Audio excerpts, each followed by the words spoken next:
Hi, my name is Gil Robertson, president of the African American Film Critics Association. Today we're speaking to the very talented cast of the very good movie, One Love, the Bob Marley story. We're going to kick things off by introducing you to the African members on the call today, starting with Karan Leroy Kelly in Virginia, Mercedes Springer in Atlanta, Georgia, Ruben Perlada Recalled in Miami, Florida, Brandon Collins in New York, Michael Sorrell in DC, and Harrison Martin also in the nations. No, you're in North Carolina. Yeah. I'm going to let you guys do what you do so well, and I will see you on the other side.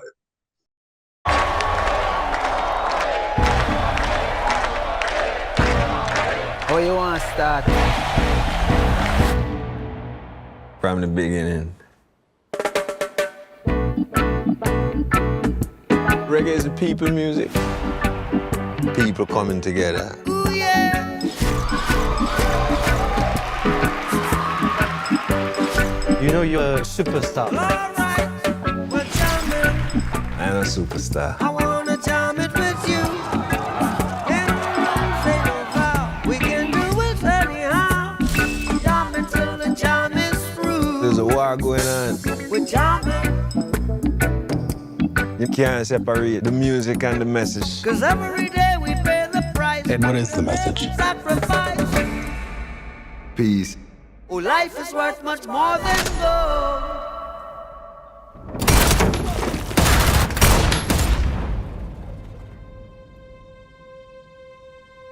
Bob, they try to kill you and your wife. And now you're choosing to return to Jamaica to play a peace concert? Don't you fear for your life? So we gonna walk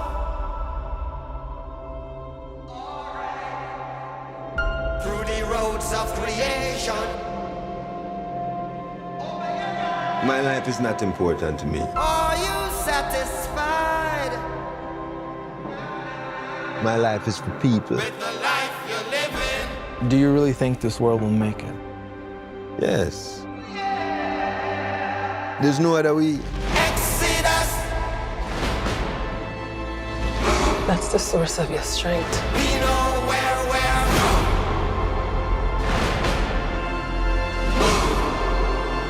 We're leaving Babylon.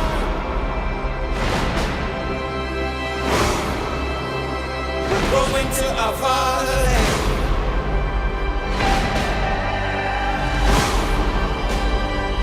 We know where we're going. We know where we're from. Open your eyes and look within. Now, now, now, now. Are you satisfied? Are you satisfied with the life you're living? One love, one heart, one destiny.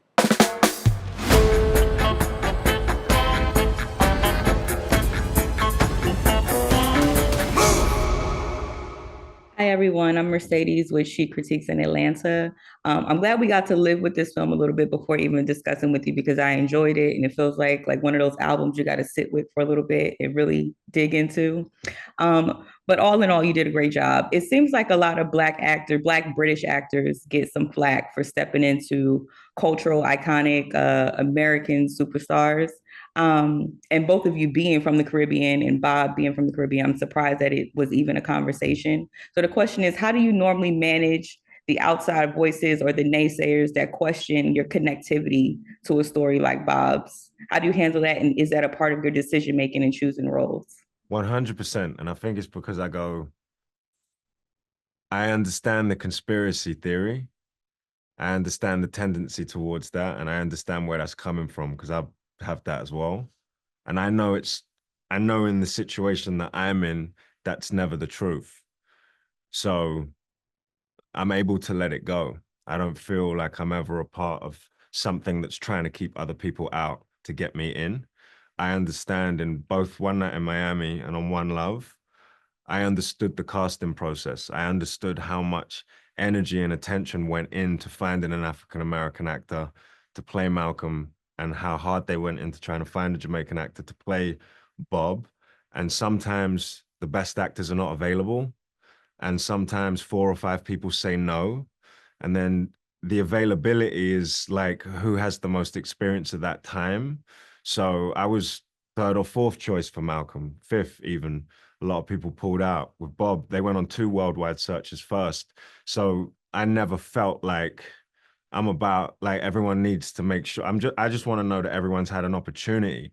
If they were coming to me first and they didn't see anyone else before they came to me, that would be a problem. If it was a white senior executives making a decision to come to me and only me, that would be a problem. But in neither instances was that the case. There was senior African-American decision makers on One Night in Miami and the Jamaican contingent on this film. So I felt like their approval was enough to make me go, well, I'm good if you's lot of vouching, and I know I'm going to give everything. I'm going to put my life on the line for both of these parts. I'm not going to stop until we're finished. So that allows me to be like, I don't need to worry about what anyone else is saying. I just need to make sure that both of these men have a real character process that I give to them. They deserve the attention of the method and like a real understanding of a grip on the psychology of both of them. And so when I'm doing that, I don't feel, like I know I'm giving it my all. I guess that's how I deal with it, with work. I just go straight into the work and go like, I'm going to give everything to this. Hi, Brandon Council Media and Popcorn Podcast. My question is for both of you. What is a unique fact or detail you learned about Rita and Bob Marley that you would have loved to include in the movie for audiences to know? I think some of the things that I learned early on, whether it be through my own research or meeting the family, meeting Mrs. Marley herself, were touched on, not with me and Kingsley, but we had, younger versions of Bob and Rita where you were able to dive into their love and how they got to know each other. That's a story of its own that would have, for me, is its own film. How they really came up slowly and seeing how they relied on each other, how they developed and dived into their artistry, how they became who they are as spirits, and how they really dived into their Rastafarianism and leaned on that within their music and how they relate to the world. It is in the story. It's just so hard with the amount of time that you have to dive into that as much as I would like as an actor, but also seeing the other side, how edits work, what you need for a studio movie, keeping audiences engaged.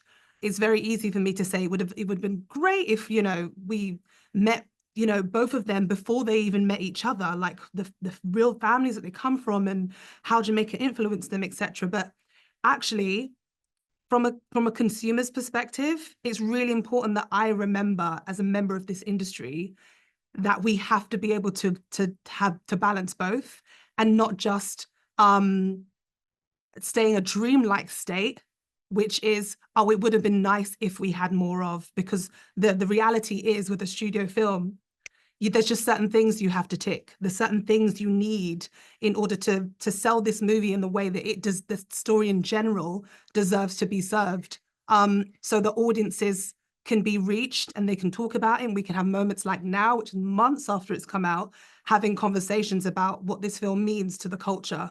So there's plenty of things that I learned through the conversations with Ziggy and Sedella and just random videos that I watched of Mrs. Marley speaking and her book, which is a film on its own, that I had to really reckon with at the beginning and say, there are moments in this movie where we encapsulate that just through the essence of who they are together and for each other. And that has to be enough when I think realistically, it has to, or else you'd come away from every project thinking, man, there was this thing that I wish we kept it in the edit and I wish that audiences got to see, but actually, no, these are real people that you as an audience member can research yourself. You can read her book, you can watch the documentaries, you can go to the museums, you can go to Jamaica yourself and really dive into like two of the people that influenced a lot of artists today's artistry. That's really important. I think the bigger conversation is an education of where things come from, where things originate, and how people put their stamp on something like the music industry, which at that time, he was the absolute rock star. And for him to stand the test of time now, I know this is a very passionate way of answering your question, but it's it's just important that we don't frame the what ifs in a way that it's like a sad thing that we didn't get to put it in the film. Is actually an opportunity for the world to do their own work and really dive into what these films mean outside of entertainment. Hi, Harrison Martin with FlixRaw. My question is for the both of you. It does seem that British actors seem to be just great at nailing foreign accents, and with you both being British with family from the Caribbean, I believe, Lashana, your family's from Jamaica, and Kingsley, your family's from Trinidad and Tobago. What was the process of nailing the Jamaican accent, and can you still do it now? If I'm honest with you, like there's a lot of Bobisms. I don't really know the Jamaican accent. I know Bob, the way Bob talks, which was its own thing. I say little things to myself, at home, just like I'll throw little things out. I just because I got this picture of Bob, this amazing picture of Bob that I had framed, and it still sits there in my house. I haven't put it up yet because I'm decorating, and the guitar. So I see him when I come down to the toilet. He's like constantly there. So I kind of see him, and I always remember things from the film that made me laugh, or like the way Bob would say something. Like sometimes I'll say it, And my barber, who's just around the corner, he's Jamaican, so we're always talking about Bob. What was your question? Sorry. How do we? Oh, the accent. That's right. I feel like it's something that I always obsess with from the beginning, like the next accent I'm thinking about, and you have to it's like chords, you learn that you learn the structure, the different mouth muscles that you use, and you change the habits, and then you just have to practice it. And I think with this, it was by far the most difficult, the most complicated. There won't be an accent or dialect job that was more complicated than this because of how different the language is. It's English based, but there's a whole different flow and there's a whole different rhythm. There's a version of the film where you don't understand 95% of what they're saying. There really is, and the interviews that I was transcribing over many, many months, by look at the first week and how much I didn't know to the end, it was, huge. So just work. I don't think that's got anything to do with being British, though.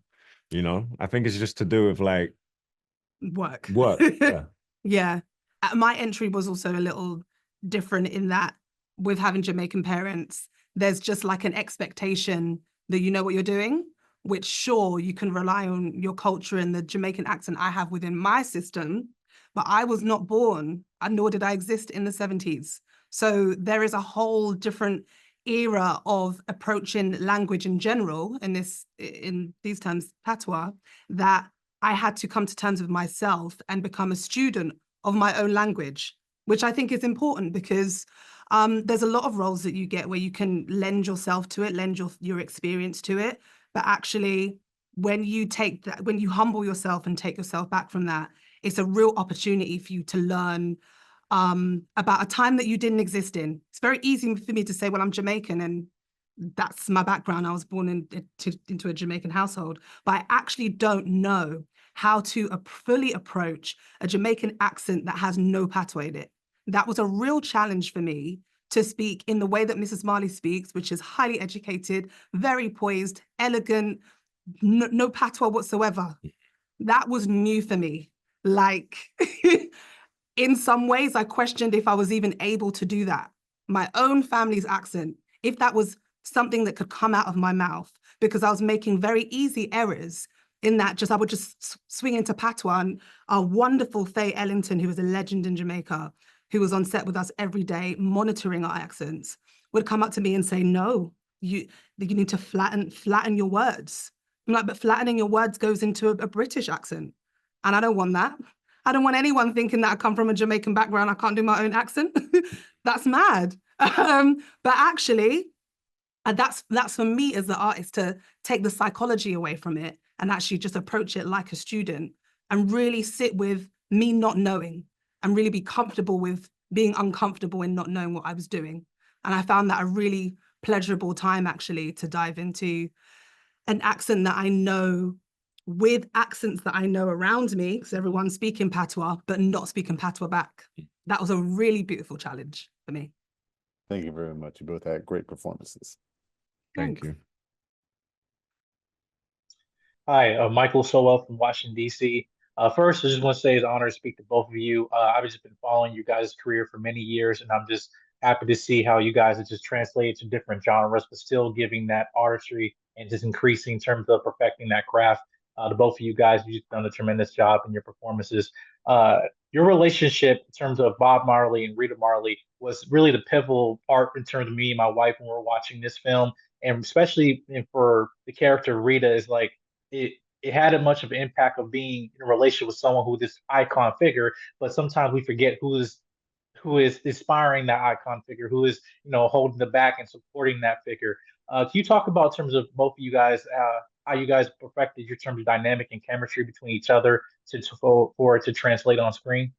When I think about their relationship with each other, when it comes to film, I really do think about humanizing people in the public eye, because it's very easy to just quickly flip to the result. They are a star. They have iconic songs. I idolize and worship them. I love them for who they are today.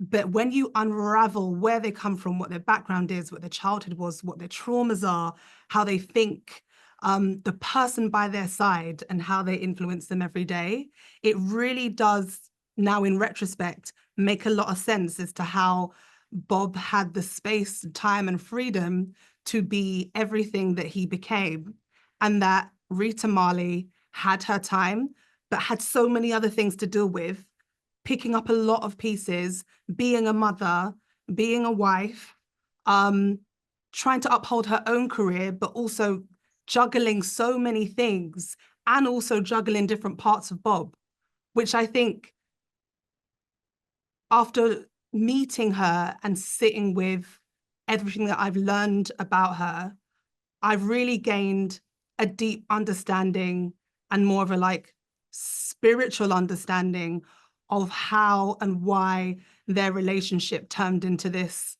sibling-esque connection that is very indescribable to someone who wouldn't understand how you would even go from husband and wife to siblings. That means that that person is no longer just my husband. They are my family. They are who I am. They are wherever I am in my life. It's his spirit that stays with me. That's what I got from speaking with her and speaking with the family, that she has a different kind of understanding of the kind of soul that Bob was, and that Bob still is, because I hear her speak and I can see the 16-year-old her still coming out, this love, this new, fresh love for this man, which was so refreshing for me to see, and actually helped me as a woman and as an actor take a step back and just go, okay, I get it. I have to get it, and I have to support you in the way that you support this man. It is much bigger than any of us could even imagine. And I think that their love was and is very intergalactic, actually. They have this very starry, universe-driven, spiritually led relationship that I think has guided them so much throughout the turmoil in their relationship, which everyone has. And important to mention that every single person in a marriage, I'm sure, has, moments like the ups and downs. And I think that going back to humanizing them, to have a character like her in this story and see a lot of the things that Bob goes through, it's just a strong message that no matter, you're not above anything. It doesn't matter who you are. This wife is about to tell you who you are every single time. And that's how you're going to remain grounded and be able to be the superstar that you are then and today. And also like, what is the positive, evolved, but truthful version of this relationship that stays away from the negative stereotype and the gossip? Mm-hmm. What is how do we show this 20 years of history between these two people, where everyone knows of all of the complications and everyone's got an opinion and everyone's got an idea? How do we give the feeling of that and the feeling of unconditional love in a way that's not glossy, but which feels connected to the earth and truthful? And I think we understood that a lot of that is about ease, and the ease of not having to say much and what's said in the unsaid. And there were a lot of conversations leading up to shooting that we had about that. And like, there were versions of the scenes that I read early on that to me felt juvenile. And I was like, it's never going to be that. It's never going to be that. Yeah. So like, how do we cut these lines, say less and feel it more? And so I remember the scene in the room, you know, when Lashana comes to London and Bob's upstairs and he's doing the songs, watching the evolution, like the growth of that scene over 6 months and how it changed and how it went back to the family, and we would send notes and ask for this and say, we need this and we need that. And then, you know, it was really that the relationship between Bob and Rita in the movie was the thing that I saw change over that 12 months from the first time I read it to when we finished shooting it. It was so wildly different. And I think that's because we came in with a lot of opinions, and we came in with a lot of like, great, this is okay, but it can be better. And we want people to feel that love, you know, but in a way that's real. Like, but yeah, for me, eventually it was about, you do all of that work so you can make a decision. And I think the decision was around ease, like the ease of knowing someone, the ease of not having to push. And those things, they read more than they feel like they are. So you can feel like you're doing nothing. But and as actors, you want to be able to respect the character that you're playing. Even their ugly and grisly parts, you want them to make sense on the page so that when you walk onto set the day of expressing that grisly side, that you can stand by that. Because there will be crew members and even the director, maybe not in this circumstance, but just across your career, that won't stand by or understand why a character's making a certain decision. There might be some judgment there, and you're the only person playing this role. So it's important that what we see on the page is like very much so representative of the kind of work that we did over those few months, so that when we watch it back, we can say, "Whew, okay, cool, we got it there together as a collaboration." Yeah, no regrets. No, exactly, yeah.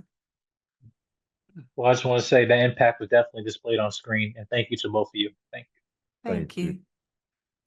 Hi, Karan Lenoir Kelly with Karanism.com and Love Music Pleasure. I had the opportunity to cover this film for NBC when I was in Philadelphia, when I learned about the home in Wilmington, Delaware.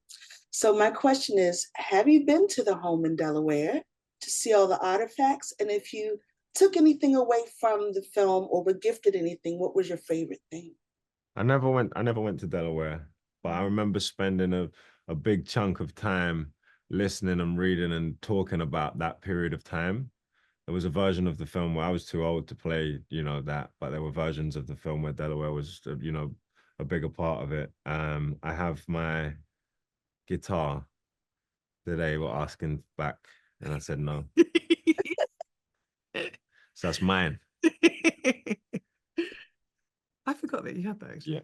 Yeah. I took her Star of David, which was I don't know, it just feels like there's a lot of energy in that piece of jewelry, just, you know, for her history and her connection to her religion. And it reminds me when I look at it that their journey is so spiritual. It's it's all in, and you know, it's a necklace. It's from a necklace, so everything was like necklaces are close to your chest, and I think symbolically for that to be close to her chest, her heart, where she keeps her things, was representative of the kind of Rita that I got to know through playing her.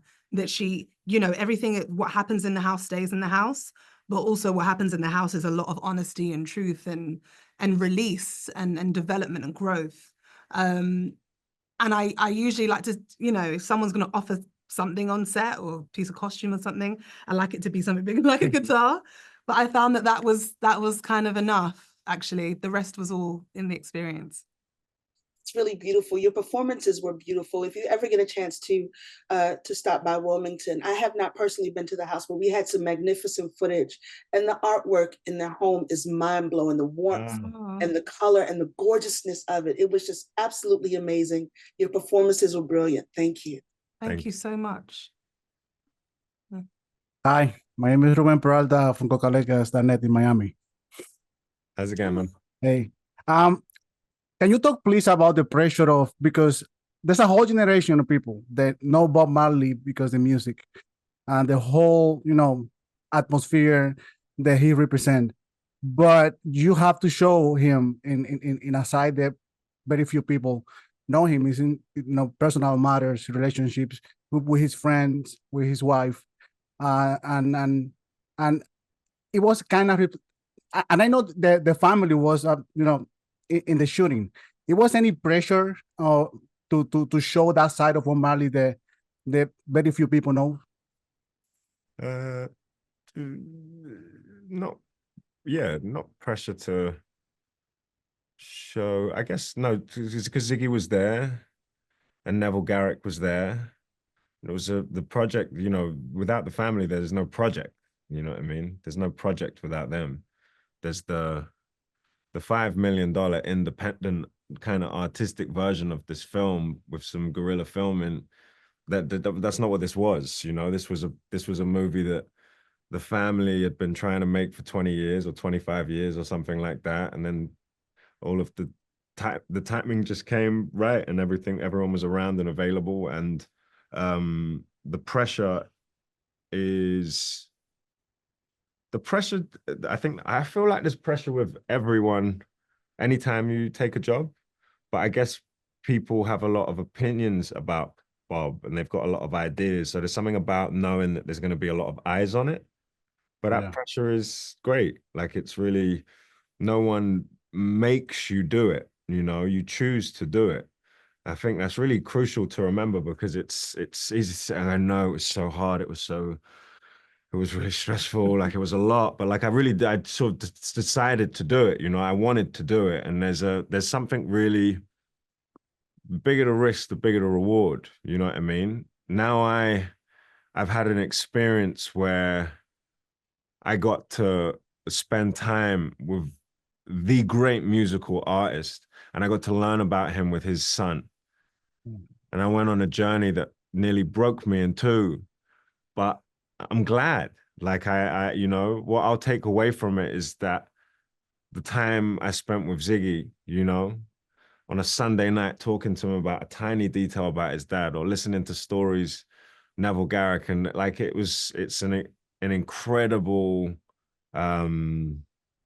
life thing. You know, it changes you. You come out and you're you only get one or two if you're lucky, but a process where you change as a person through the process, and you get to learn things about yourself, and you grow as a person. I came out of that film a different person, you know. So as it relates to the pressure's good. If it's not pressured, then it's probably not worth it. Yeah. Unless you need to, you know, pay some bills and stuff like that, which is valid.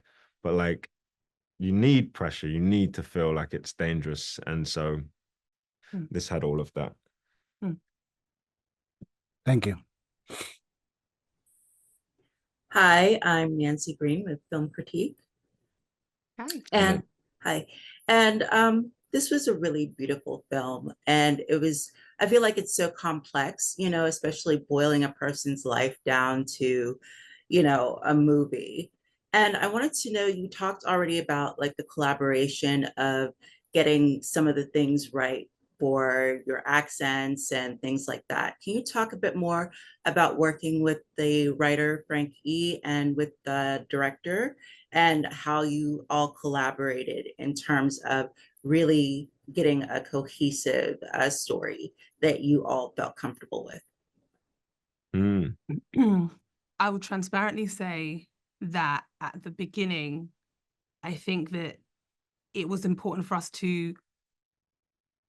both to create an environment whereby we realize that this is maybe an alien process for some, that yes, we're the actors, but we're going to have a lot of say. Yes, we're the director, but the director's not Jamaican. Yes, you're the writer, but there's also Ziggy Marley coming in, Sadella Marley, who have opinions, and, you know, that's their actual parents. So they will also have a say. There are producers on board that will have a say. It had to be a collaboration. It just had to be everyone mucking in different ways for it to remain as authentic as we know that it could be. And personally, for me, coming from a Jamaican family, there is just absolutely no way that I'd be able to sign up to this project. And I know that, Kingsley, it's similar just with you as an artist and how incredible you are, to know that there would be certain details that weren't handled forensically. And I think that this process actually took a lot of humbling for everyone, because it's very easy to be very researched, but also very important to put your hand up and say, I don't know. I don't know what this time period served. I don't know what Rita would do at this moment. I don't know if this is accurate. We don't know how they speak in their house every single day. You know, we don't know if this is what she would really say. I think once that was established, it was a set that had us free to make the kinds of choices that you want to make as an actor, have the conversations that you need to have as an actor, and also have the time and respect for the opinions that we have, which is important, because come back to at the time, no one else is playing these roles. There's two people here that have taken on the responsibility of doing so. And thankfully, you know, the people in charge believe that we've earned it. So I think that the trust needed to be extended in a way that allowed us to really just sit into our jobs eventually, and also take away our control, because I think we're two people who like to really get stuck in and, you know, and pick things apart and, you know, tear up script symbolically, and really approach things in a way that will have us feel proud of every day when we leave something on camera, instead of thinking that we nearly got there, because this is not the time, not the person, nor the story to nearly get there. That would be highly unfortunate, I think, for everyone involved.